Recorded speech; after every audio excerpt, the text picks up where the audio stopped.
is Property Ladder, the programme that tracks the highs and lows of amateur property developers as they struggle to make maximum profit from minimum investment.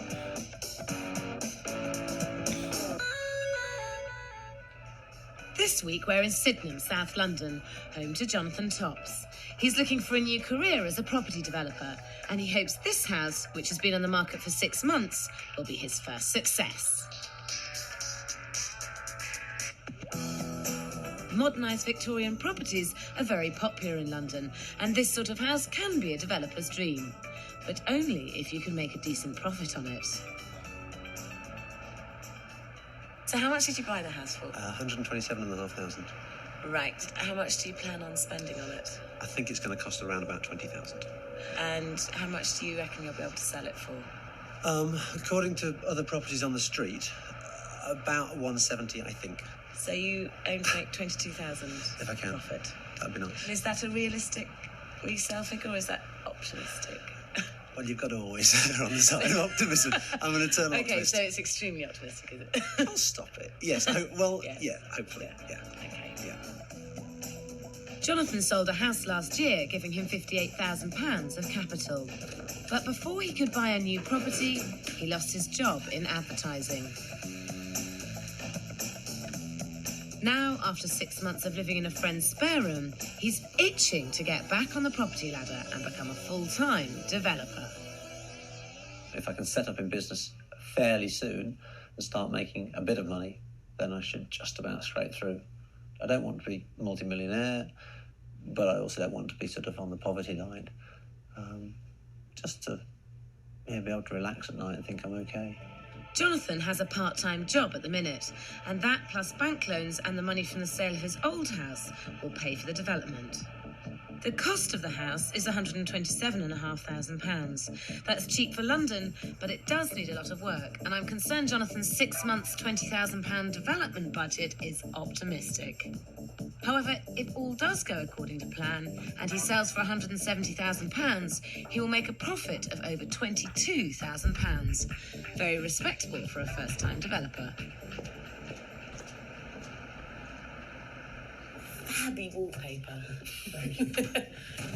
This has literally just gone up. This development will be perfect for a young professional family, but it will need complete renovation. Upstairs, there are 3 bedrooms ranging in size from comfortable to children and babies only.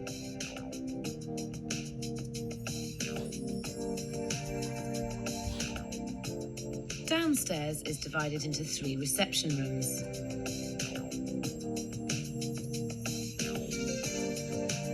While at the back, there's a tiny kitchen, and that leads onto a lean-to bathroom and WC. So you're taking the bathroom down and you're going to put the bathroom upstairs? Yeah, it's got to go. It's an outside bathroom, effectively. It's got a plastic roof, and it's wooden walled, and it's no good.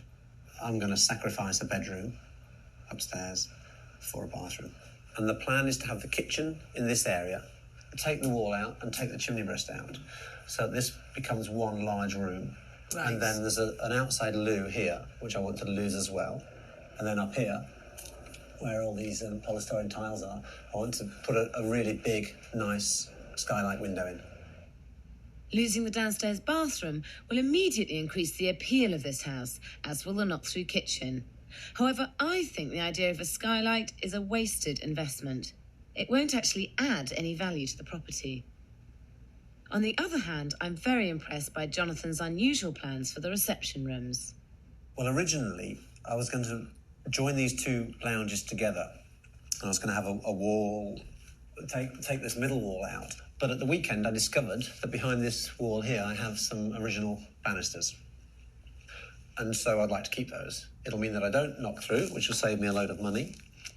And it'll make this room, which at the moment is quite dark and enclosed, a lot brighter, more open, and hopefully a nice dining room. Yeah, cool. And keep this as a separate lounge. Good. I really do like Jonathan's thinking on this. It maximises the flexibility of this downstairs space, and keeping one reception room private should particularly appeal to parents. Upstairs, 2 of the bedrooms just need redecorating, whilst the back room will make way for a new bathroom. This does make sense for this market, as they will not appreciate the stairs should nature call in the middle of the night. So what I'd like to do in here, and this is where advice would be useful, is have a walk-in shower and a bath. I don't think the room's big enough to take it, and I think it, whilst you could have a nice-sized bathroom, with just a bath with a shower above and a door, Yes. I think if you put a separate shower in, it's going to feel quite crowded, and it's actually quite a nice sized room otherwise. From a saleability point of view, any added value with putting in a walk-in shower? They're very nice, obviously. Yeah, they're very nice. I personally think it would be a mistake to do it. At first glance, this house does look a perfect candidate for developing. As far as the market goes, it's in a good area.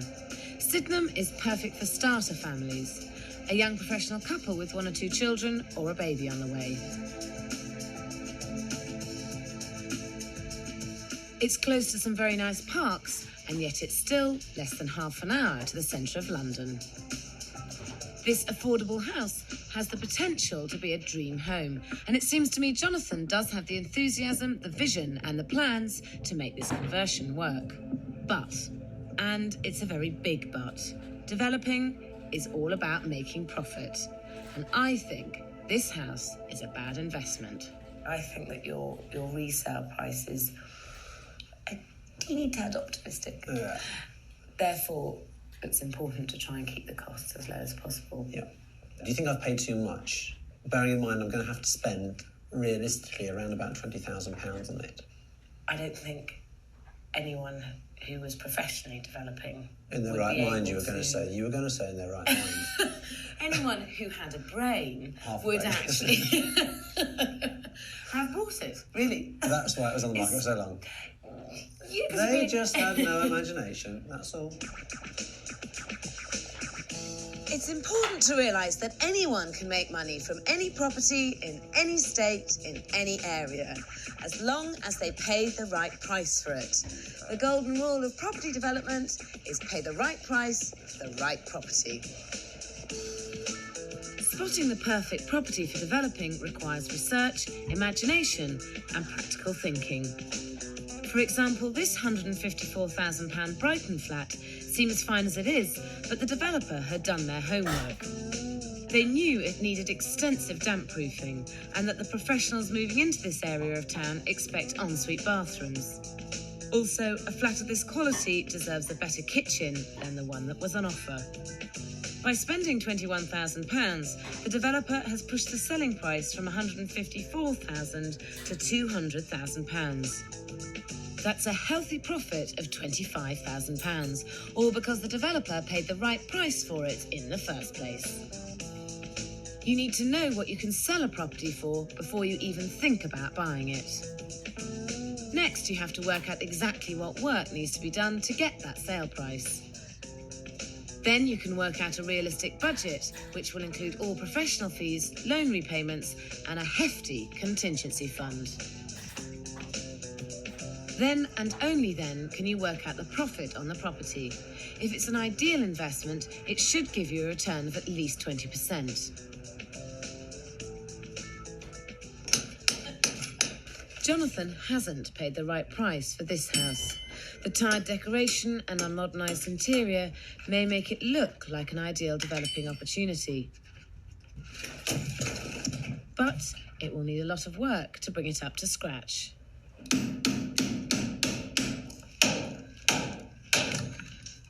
However, he could make this project work, but as I'm also concerned about his resale price, the only way to protect his profit is to cut back on his £20,000 budget.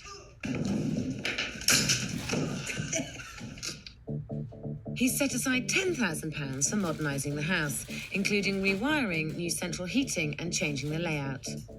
£4,000 is earmarked for the new kitchen area, whilst moving the bathroom upstairs is budgeted at £1,500. £3,750 will go on finishing the development, including built-in wardrobes, paint and the garden.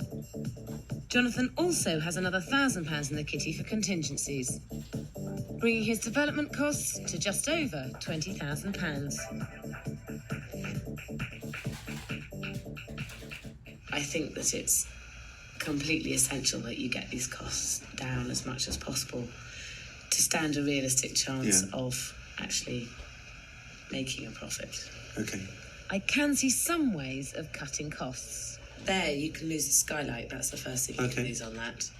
And you may not need to repoint it entirely. I think it only needs patch pointing. Right. But I'm more worried about what's not on the list. Do you have the stamp duty when you bought it and solicitor's cost when you bought it? No. Okay, well, let's just pretend. Yeah. No, we forget about those sort of things. Do we? Yeah, no, I know we don't. But I don't sort of see them as house costs now, because that's done. Do you know roughly how much the costs were when you did move in? Solicitor's fees were about £400. And stamp? Stamp duty, I didn't have to pay any because I bought it, not selling it. No, you buy it. Pay for it when you buy it, not when you sell it. No, you pay for it when you sell it. No, when you buy it. Sell it? Buying it. How can I haven't. In fact, Jonathan's budget doesn't include anything other than building and decorating costs. It's a classic mistake that most first-time developers make. To have an accurate budget, you must include the following: stamp duty, the tax you pay when you buy a house. Also includes solicitor's fees, not just for buying the house, but also the legal costs of selling it once the development is finished. Remember estate agent's commission and your loan repayments. These are very real costs that are part of your budget. And don't forget, at some point, you will have to pay tax on your profits. This is the only way to work out the actual profit on your development. Ignore these costs and you're only kidding yourself. In Jonathan's case, these extras would so far add at least another £6,000 to his budget. You will have paid it. Your solicitor wouldn't have let you buy it without paying it. Did I? I can't remember what I paid. Yeah, and then when the next person buys it, they have to pay stamp duty. I'm not that organised. Okay. I think I see a major problem here.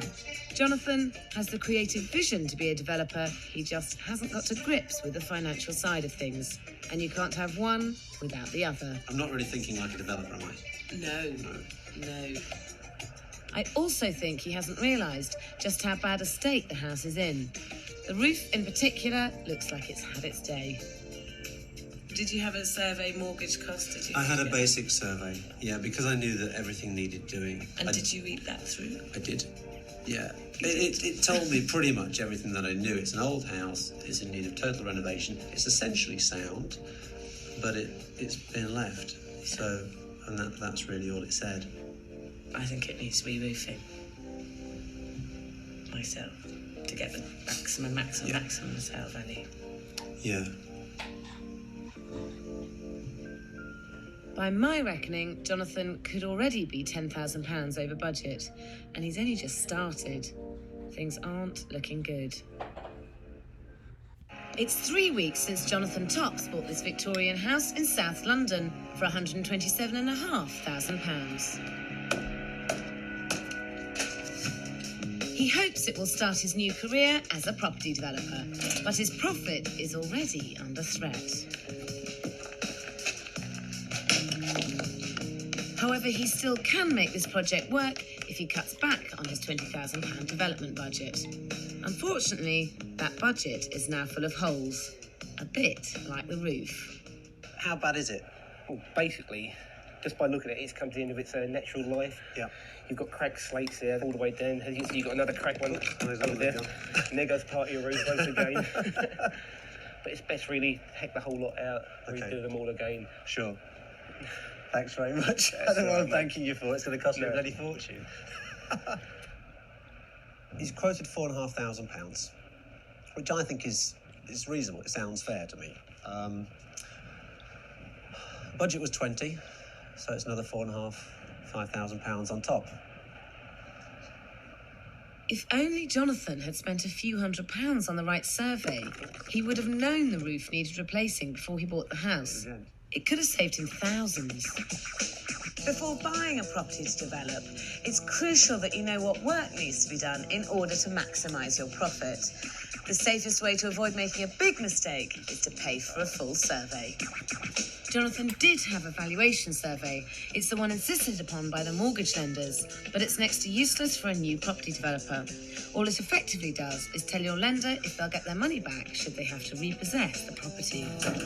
New developers should always go for at least a building survey, also known as a flat or home buyer survey.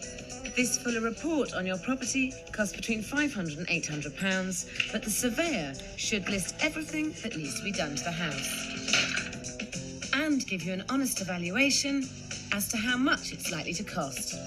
This is not only useful for budgeting, it can also be used as a negotiating tool to get some money off the price. Jonathan originally planned to spend £20,000 on the development. The new roof means that figure is now closer to £30,000 if you include professional fees and loan repayments. But he can still make a £12,000 profit if he sticks to this new budget. However, he's starting to buy expensive extras that I feel are luxuries for a house of this price. 20 mil double glazing, 4 mil inch paint, 12 mil clear thread glass. He's making the classic mistake of buying things for himself, not his target market of a young family. The skylight, fitted wardrobes and a separate shower will not necessarily add to his selling price, but they will eat into his small budget.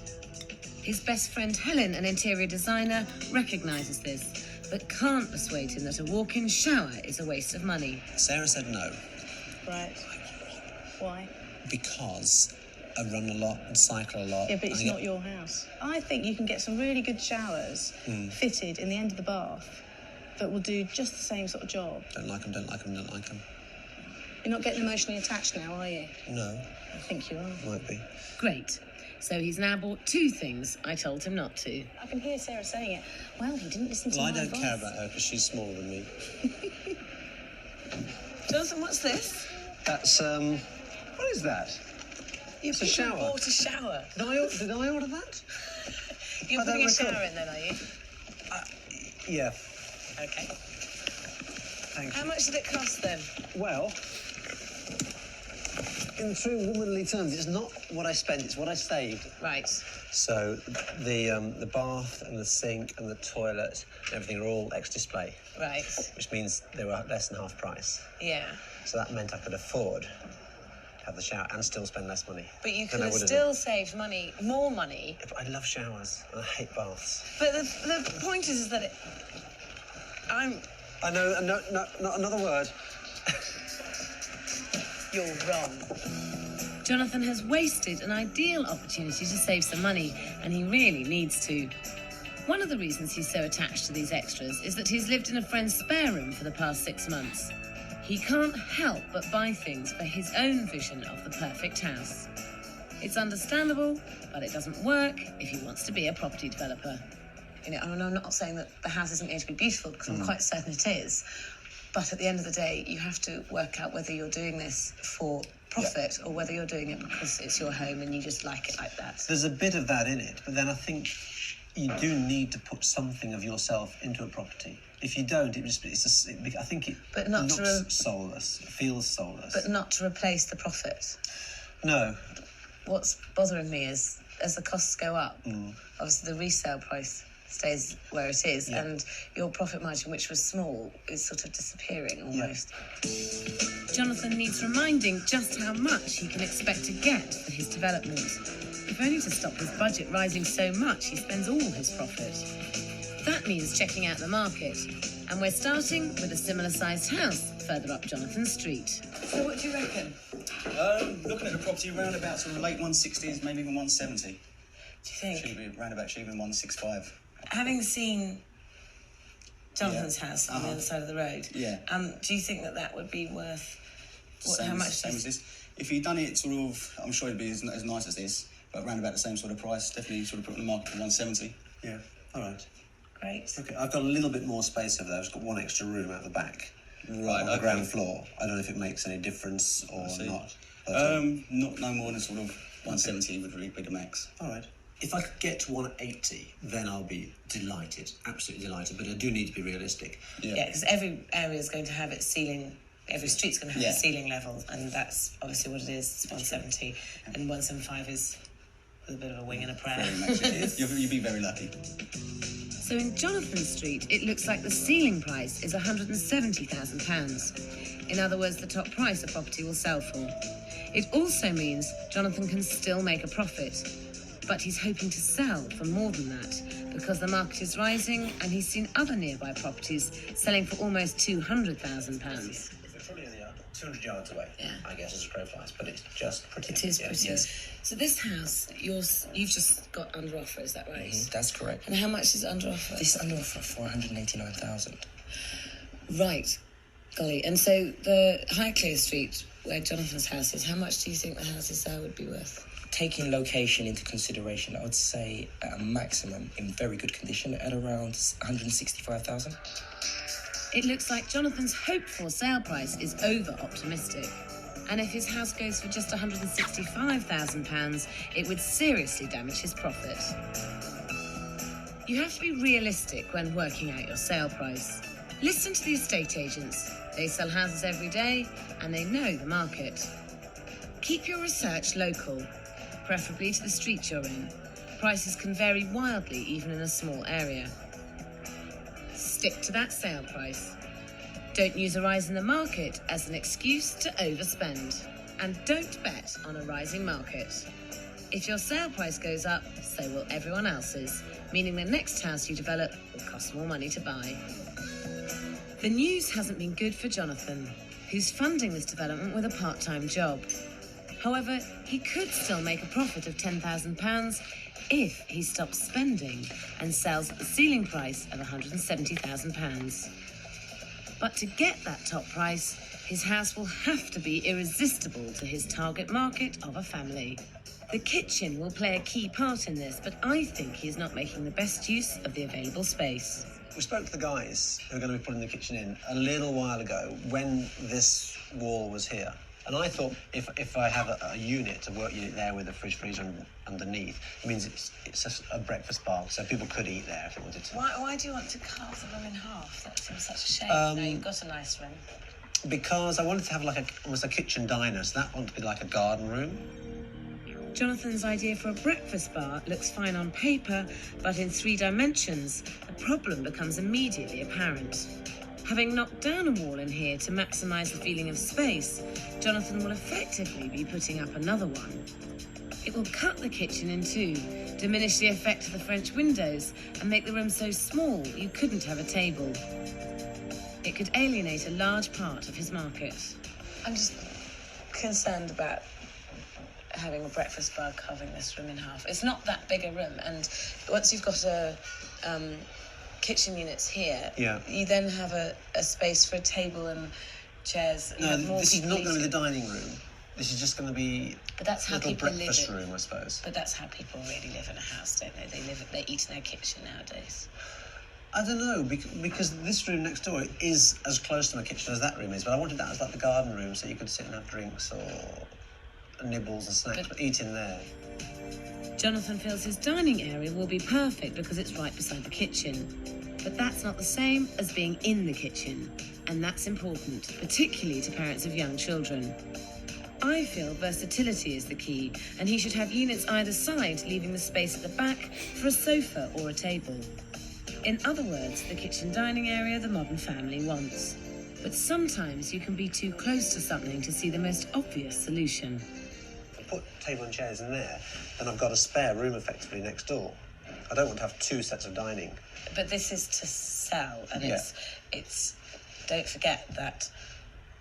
Surely whoever buys it they're going to want to have it flexible space, and it's not flexible. You're deciding that they're not going to have. But don't you think this would feel like a corridor, though, if I had kitchen units this side, kitchen units the other side? You'd just be sort of walking through the kitchen to get somewhere else, almost. No, because then you'd go past the table. Jonathan has to make this house appeal to his market. It's crucial he sells at the ceiling price of £170,000 if he's to salvage a profit from this project. But even then, that profit could be lost because he's still not budgeting properly. you still don't have your legal costs in here, No, I don't. or your stamp duty for buying it, No, I don't. or your estate agent's fees for selling it. No. You need to make a profit, and there's only any point in making a profit if it's a real profit, and it's not a real profit if you don't add on all your costs. Yeah. Because then it's a fake profit, and you've just invented a profit for yourself. So if you've got to have all those costs in, you've got to see the total, because you're going to come in at about 160,000 all in the costs, aren't you? What's your bought it? 130, 155. Plus the selling fees and stamp duty. Yes, of course. And Yeah, solicitors. okay, yeah. So it'd be 160,000 at the moment. Yes. Well, He really can't spend any more than £160,000 if he's to have any chance of a decent profit. And there's now something else that could threaten this development. I've got 2 full-time jobs now. One full-time job is doing the house, the other full-time job is finding another job because I lost it yesterday. Oh no, that's awful actually. So you've lost your job and you're trying to set up this house with no income at all? Yeah, none. I'm now seriously worried for Jonathan's development. It's the end of March in Sydenham, South London, and Jonathan Tops is halfway through his 6-month development. He's £14,000 over budget, and the now unemployed Jonathan is relying on his savings to finish the job.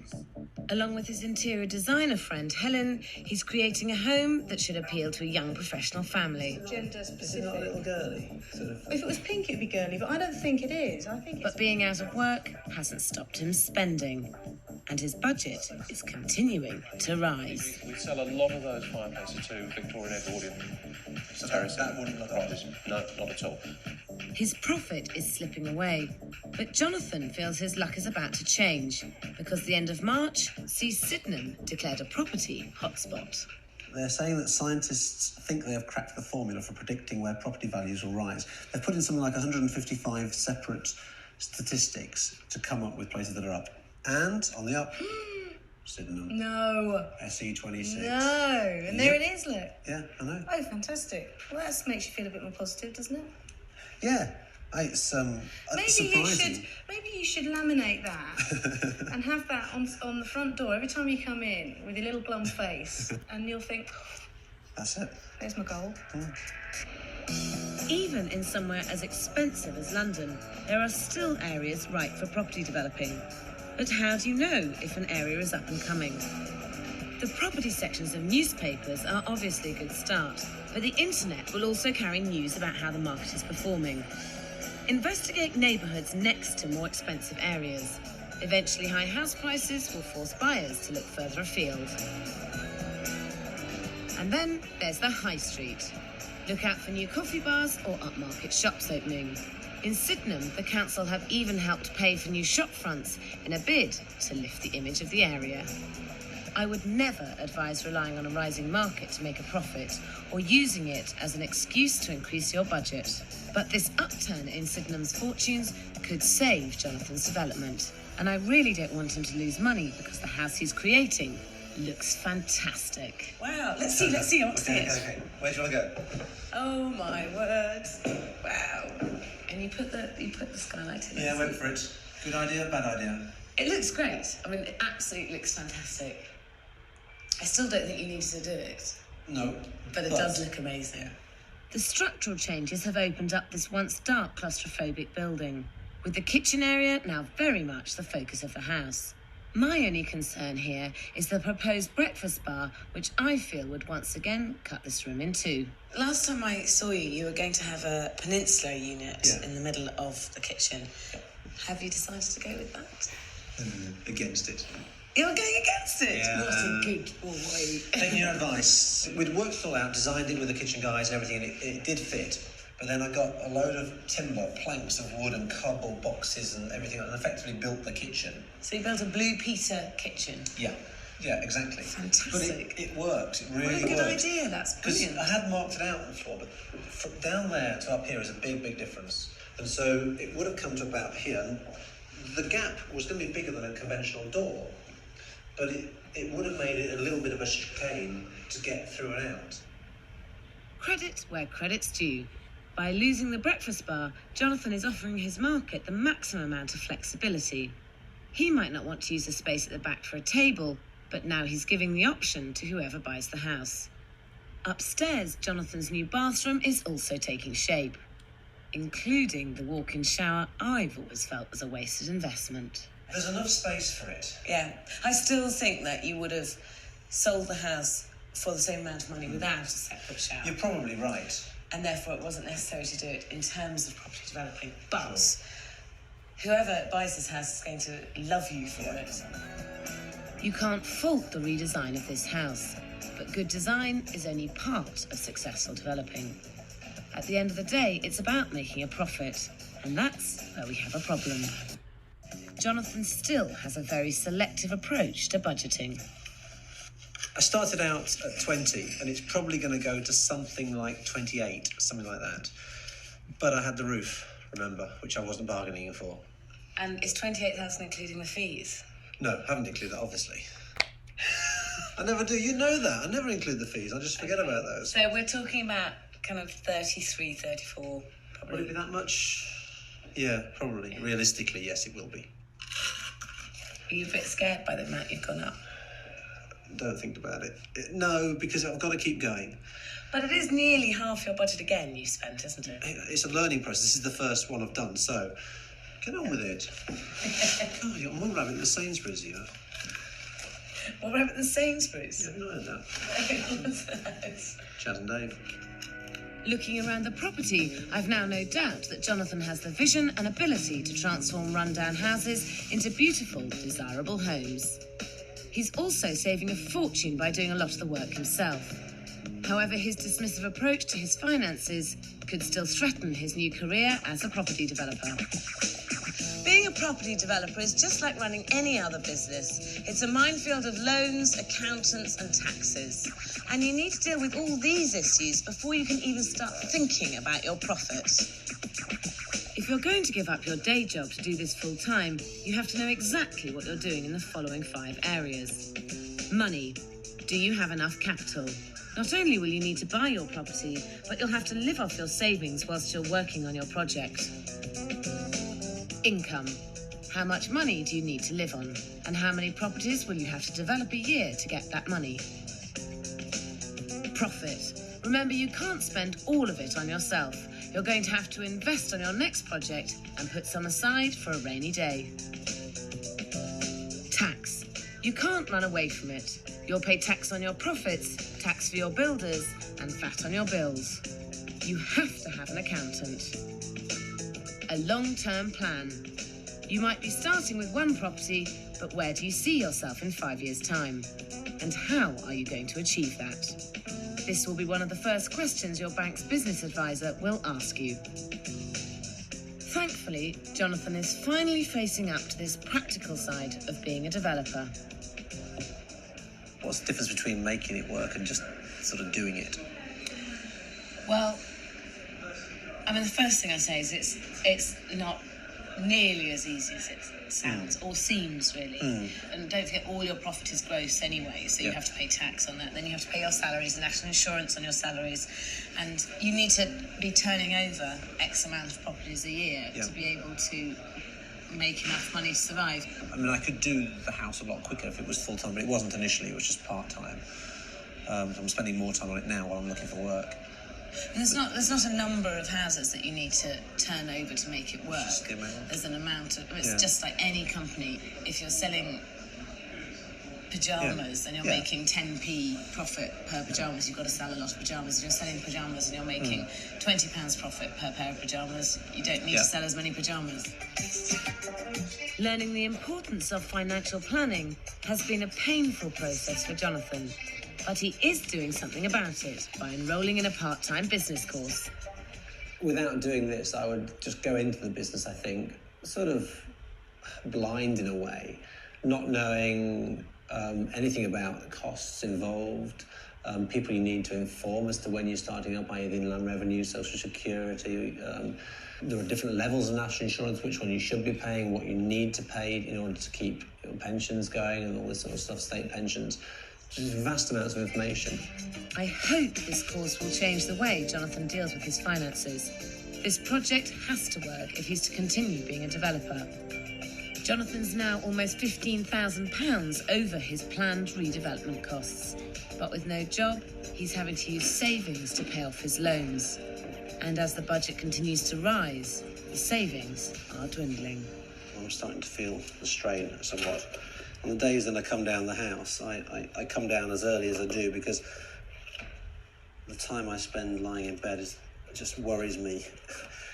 It's not particularly a pleasant feeling. I don't like it at all.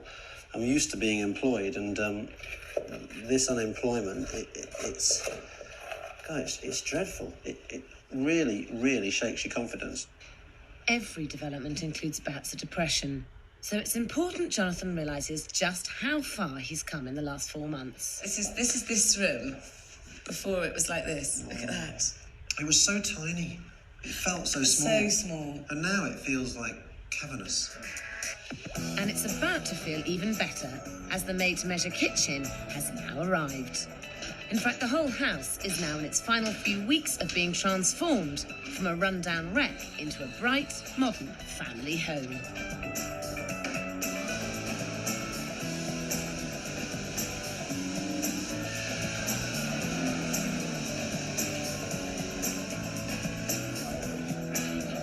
At the end of today, I'll be able to make a cup of tea in a kitchen. And I can even have a shower because I finished the shower over the weekend, or a bath, or go to the loo. I mean, the world is my oyster. I will not want to work again. But this flurry of activity has pushed Jonathan's budget even higher. After all this time, I can have a shower. The total redevelopment costs are now edging towards the £40,000 mark, twice his original estimate. The obvious solution would be to sell the house and clear his debts, but there's a problem. The last time his house was valued, the estate agents told him he'd be lucky to get £170,000 for his development. That would give him a profit of barely £2,000 for 6 months' hard work. Good job. Cool. I'm going to get a lot less work done now. The house will be the best in the street, but is that enough to save his new career as a property developer? It's July, and after 6 months' hard work, the finishing touches are being added to Jonathan Topp's Sydenham development. Isn't that lovely? I know. Yeah, I skinned it yesterday. The house is now everything he could ever have hoped for, but it's come at a price. The original budget is only a dim and distant memory. No one irons the duvets anyway. Well, boys don't. You iron your duvet? Of course I have my duvet. It's really important. Yeah. Jonathan had originally planned to spend £20,000 on this development, but the costs have spiralled. In the end, he spent over £8,000 more than he expected on modernisation. The kitchen costs have gone up by £1,000. Yet surprisingly, the bathroom has come in at £100 under, although he would have saved even more if he hadn't bought the shower. However, finishing touches have increased by almost £700. Finally, Jonathan has set aside £1,000 for unexpected costs, but that wasn't nearly enough to cover the cost of a new roof. This brings the total of the renovation to over £35,000. But if you include professional fees and loan repayments, which you always should, the total cost of developing the house rises to £42,069, over twice Jonathan's original estimate. The big question has to be, is it worth it?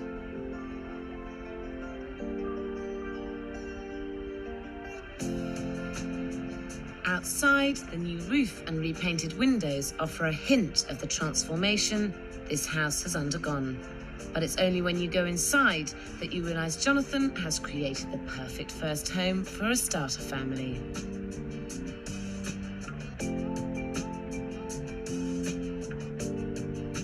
The dark, claustrophobic jumble of rooms is gone, replaced by a bright, airy interior with an open-plan dining room and the kitchen and garden beyond.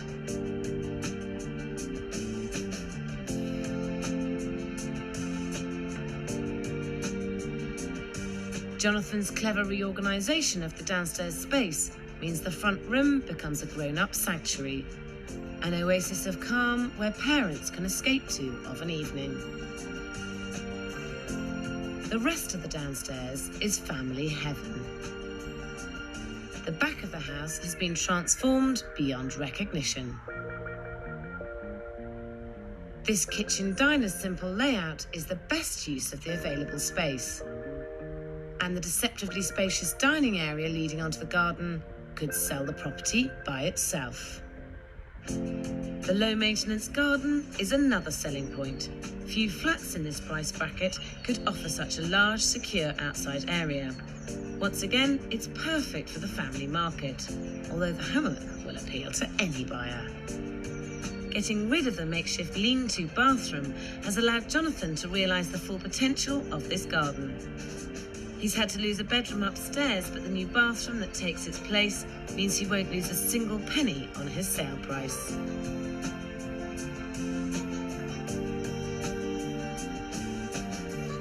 The feel of the house is perfect. It may be painted in neutral tones, but the variety of colours adds to its character. The original features that have remained add to the overall effect.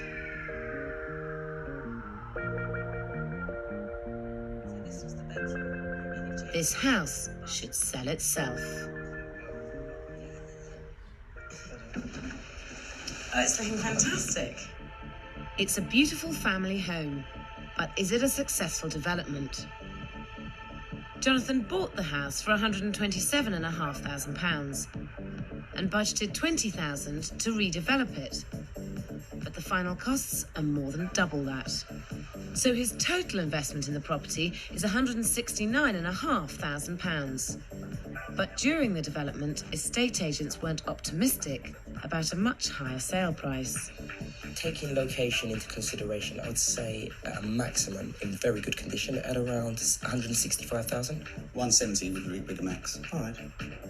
A sale at £170,000 would give Jonathan a profit of only £500. So, Jonathan, you bought the house for £127,500. Yes. And you were originally planning on spending £20,000 doing it up. Yeah. To then end up spending over double Yeah. what you originally intended to spend. Now, I accept that some of that is because you weren't realistic with your original budget. Yeah, that's inexperience. Yeah, but I would have thought you could have saved at least £10,000 and therefore made £10,500 profit if you hadn't bought certain things for the house, which you really bought for yourself, and you could have saved money in those areas. I think the difficulty is that trying not to do things that you like. Oh, yes, that is so that's hard the age to old. detach yourself from it. So hard. It's a big learn. And I've learned. And that costs, doesn't it? Absolutely, I totally agree with that. What would you have done? I mean, say you'd bought the house for the same money that I bought it for. How would you have spent your 20,000? Or how would you have done it for 20,000? Well, I wouldn't have bought this house at this price. That's what it is. Yeah. It's the initial purchase price makes a difference. Yeah. My instincts tell me that Jonathan should sell now, clear all his debts and start a new project with a clean slate. But I really want him to come out of this with more than £500. On the plus side, Sydenham has become a property hotspot where prices are rising fast.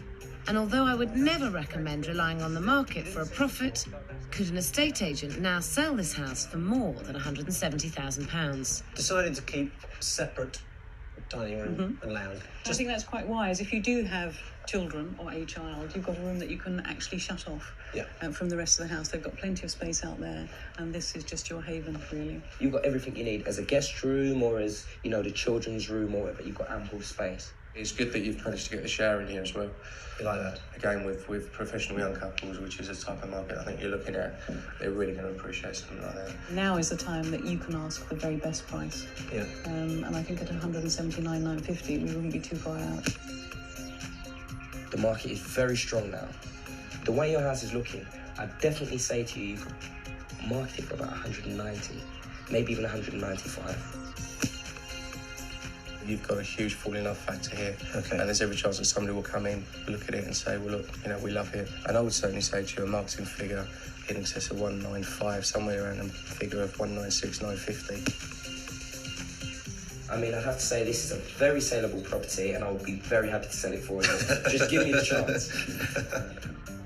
Remember, this price rise is mainly due to the booming property market, not what Jonathan's done to the house. But if he could sell for almost £197,000, he'd make over £27,000 profit. Most of that profit would be eaten up by buying his next property, as the whole market will have risen by a similar amount. But if Jonathan sells now, he can pay off his loans and put his newfound experience to work on his next project. However, there's a problem. At the moment, I'm in a bit of a difficult position because I can't afford to sell. I'm unemployed. I lost my job a little while ago. So if I sell, I won't get another mortgage. So I kind of have to hang on to it until my circumstances change, which enable me to get another mortgage. So I can't afford to buy and I can't afford to sell. It's kind of odd. I can understand that. It's a shame because, like I say, it is the time to sell. I can understand why Jonathan feels he can't sell right now, but he needs to if he wants to maximise his profit. He's paying out a fortune in loan and mortgage repayments, and that eats into any profit he'll make. And despite being temporarily unemployed, I think most banks would be eager to strike a deal with him. How much capital do you have in this, though, if you sold it? 100,000. But that would be plenty to be able to put a down payment on a non-status mortgage. You only need 20 or 30% capital to put down on a non-status mortgage. And that would be enough for the banks or building society to be happy for you to take something else on, even though, as an effect, freelance, don't have an income. Yeah. They would do that. They would do that. And at the end of the day, you either are developing or not developing. And if you are developing, you need that capital out to do another deal that's going to be as good as this, but you won't spend as much money, you won't get as personal, you'll buy it for less, and you'll really, really make your £20,000 proper profit. And maybe you'll make £20,000 on another rising market as well. But you'll have made £20,000 real profit. And that's what developing is about. Jonathan's now in the enviable position of having a house that should sell at its asking price as soon as it goes on the market. And with the experience he's gained and the building contacts he's made over the past 6 months, Jonathan will be able to find another property at the right price and put together a realistic and profitable budget. There's no doubt that you know how to do it. And perhaps next time round you could think about getting a partner who was more structured with the money, so that they would pull you back on the areas that you wanted to get carried away with. I would agree with you completely. Having someone else to say, hang on a minute, do we need to do that? Could we perhaps do something different would be, advantageous, certainly. Yeah. Yeah, very welcome. Think I could do it? Definitely. The key to successful property developing is buy at the right price, stick to your budget and sell quickly. Jonathan has not stuck to these basic principles, but he has produced a great product. The house looks fantastic, and because he's willing to learn from his mistakes, I believe he may well make a successful property developer one day.